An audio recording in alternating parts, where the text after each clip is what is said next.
I've been really excited about the opportunity to edit AtTheMatch magazine. Obviously, I've been involved with the magazine in terms of sponsoring my foundation, and to be given the opportunity to edit it as well was a huge honour and something I've been really excited about. It's been a lot of work, more than I was told it was going to be, but you know, it certainly sparked something within me, and you know, the timing couldn't have been more apt for us to really feel the feelings of everyone around the world with what happened with Mandela passing away. And he was an inspiration to many people, myself included, and to give him the first page, to have a tribute, that great moment, that great sporting moment when he hands the cup over to Pino.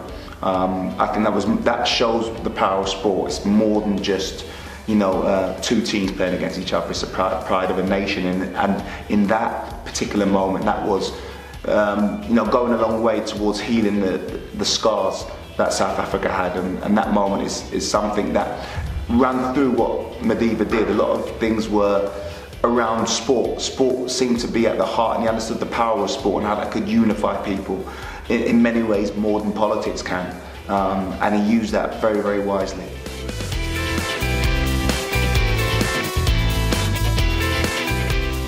This is a really interesting piece because, I mean, you look at the teams who have made it, of which, you know, the normal sort of teams you'd expect, but then you look at the teams who haven't made it, and the top class players we're not going to be able to see at the World Cup. And it was a real debate between myself, and I brought this to some other people, had some discussions about it, and it was interesting to me the different sort of ideas people had, how you would set your team out. Certainly in the team that I've suggested from the World Cup 11, in midfield there were some big decisions to be made. But I look at my team and I think I've picked some really good players.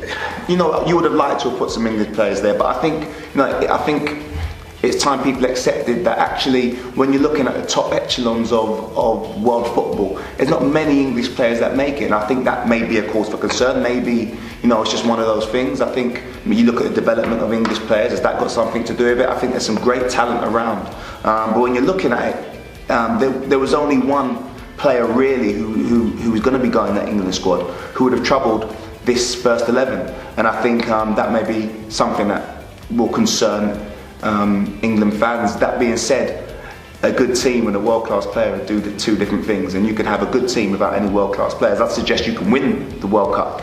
Certainly you can win the European Cup without world-class players if you're organised and you have a plan and you're set out in the right way. So yes, no England players in my first 11, but with the players in there, it's no shame really.